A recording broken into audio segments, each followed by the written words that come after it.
सबको जय यीशु की। प्रभु क्रिस्त में प्यारे भाइयों बहनों, नवजीवन का संदेश इस शीर्षक के अंतर्गत आज का जीवंत वचनों को सुनने के लिए मैं आप सभी लोगों का हार्दिक स्वागत करता हूं। आज अगस्त की 4 तारीख है, शुक्रवार है और आज के दिन में हम लोग एक महान संत का पर्व मनाते हैं। एक प्रकार से हम कह सकते हैं पर्व मनाते हैं, क्योंकि वो संत सभी पुरोहितों का, विशेष करके पल्ली पुरोहितों का संरक्षक संत है, संत योहन मरिया वियानी।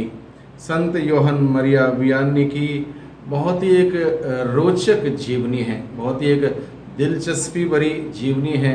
शुरुआत में उसकी पढ़ाई, उसकी बाल्यावस्था का कई प्रकार की संघर्ष भरी घटनाएं का उल्लेख है। उसके बाद प्रभु की इच्छा के अनुसार वो पुरोहित बनने के लिए सेमिनरी जाते हैं, लेकिन वहाँ पर उस पढ़ाई को नहीं कर पाते हैं, असमर्थ हो जाते हैं। उसको 1 बार 2 बार 3 बार घर भी भेजा जाता है, लेकिन ईश्वर की योजना थी कि वह व्यक्ति पुरोहित बने और ऐसा पुरोहित बने, सभी पुरोहितों के लिए एक आदर्श बने। इसलिए ईश्वर की योजना के तहत वो पुरोहित बनता है और आर्स नामक एक जगह पर उसको इसलिए भेजा जाता है। वहाँ पर दूसरा कोई व्यक्ति ना जाना पसंद करता था, ना रहना पसंद करता था। वहाँ के लोगों का जीवन प्रभु के मूल्यों से, सिद्धांतों के विपरीत था। एक बहुत ही बुराई में रहने वाले लोग थे ऐसी जगह पर। और वहाँ पर कहते हैं संत जॉन मरिया वियानी 41 साल रहे एक जगह पर। 41 साल के उसकी सेवा के दौरान उसने उस जगह को बदल दिया, लोगों को बदल दिया, लोगों के मन को बदल दिया, विचारों को बदल दिया, उनके रहन सहन, उठना बैठना बदल गया, उनको अपवित्रता से पवित्रता में लाया।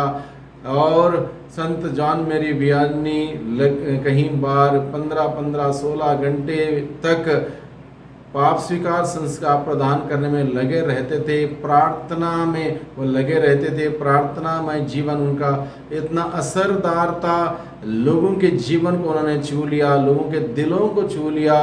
पापी प्रायश्चित पश्चाताप करते हुए पाप स्वीकार के लिए आते थे।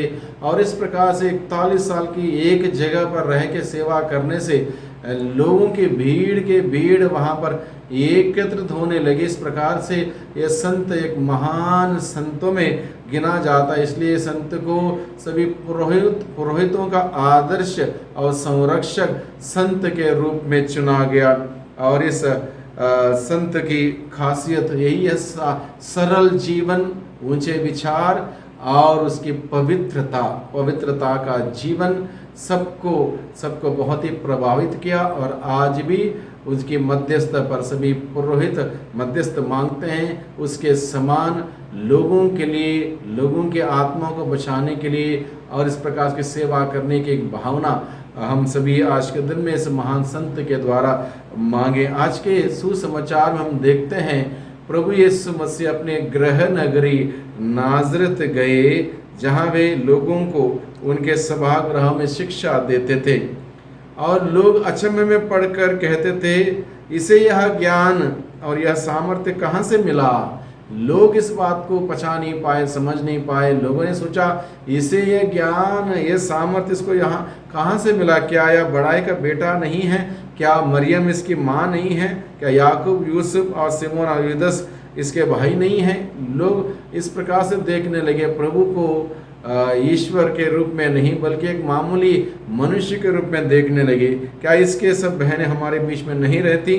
तो यह सब इसे कहाँ से मिला? पर वे ईसा में विश्वास नहीं कर सके, उन्होंने विश्वास नहीं किया, क्योंकि उनके मन में इतना ही था, ईसा यानी कि यूसुफ का बेटा, मरियम का बेटा, बड़ाई का बेटा, यहीं पर हमारे बीच में रहने वाला, उनके रिश्तेदार हमारे बीच में रहते हैं। यह अद्भुत से ज्ञान सामर्थ्य इसको कहाँ से मिला, एक क्वेश्चन मार्क उनके मन में था।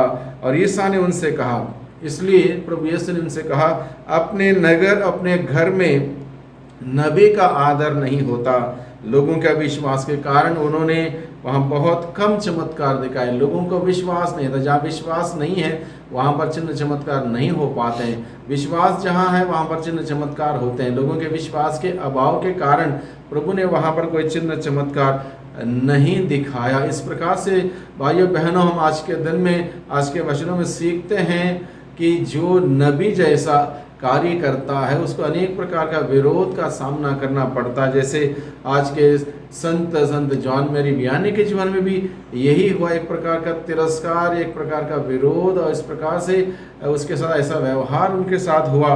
संरक्षक संत हमारे आदर्श होते हैं, संरक्षक संत हमारे आदर्श होते हैं, जो अपने आदर्शों के द्वारा हमारे आध्यात्मिक जीवन की रक्षा करते हैं तथा इसे गतिशील रखते हैं। संत यूहन्ना मरिया वियानी सभी पुरोहितों के आदर्श माने जाते हैं, क्योंकि इन्होंने अपनी मानवीय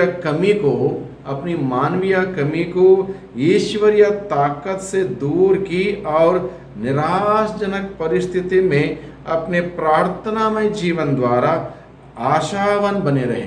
निराशजनक परिस्थिति में अपने प्रार्थनामय जीवन के द्वारा आशावान बने रहे। अपने सरल एवं प्रार्थनामय जीवन द्वारा लोगों को ईश्वर की ओर आकर्षित किया। अपने सरल एवं प्रार्थनामय जीवन के द्वारा लोगों को ईश्वर की ओर आकर्षित किया। बड़े बड़े प्रवचन नहीं दिए, बड़े बड़े बातें नहीं बताए, सरल स्वभाव, सरल विचार, सरल स्वभाव, सरल जीवन के द्वारा लोगों को ईश्वर के प्रति आकर्षित किया। आज का सुसमाचार ईश्वर के राज्य को सब लोगों तक ले जाने वालों के लिए एक चुनौती प्रस्तुत करती है। अपने लोगों के बीच ईश्वरीय वचन का फैलाना एक चुनौतीपूर्ण कार्य है, जो कि प्रभु यीशु मसीह हम सबों को बताता है। अपने घर में नबी का आदर नहीं होता। अपने लोगों के बीच में ईश्वर का वचन सुनाना बहुत बड़ी चुनौती है, क्योंकि लोग हमारे घर को, परिजनों को, हमारे जीवन शैली को जानते हैं, इसलिए कठिन हो जाता है।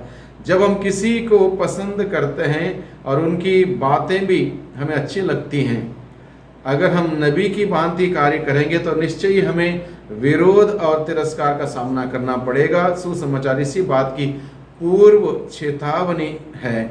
ईश्वर के राज्य के लिए कार्य करना, नबी बनना या ईश्वर की व्यवस्था है जिसमें हमें तिरस्कार का सामना करना पड़ सकता है। आध्यात्मिक मजबूती ही हमें तिरस्कार के पत्थरों से बचा सकता है। यानी कि आज के सुसमाचार में हम लोग बहुत कुछ बातों को सीखते हैं। अपने गृह नगरी में अपने जानने वाले लोगों के बीच में प्रभु का कार्य करना कठिन है। वो सुनेंगे नहीं, मानेंगे नहीं, विश्वास नहीं करेंगे, जो कि प्रभु के साथ हुआ।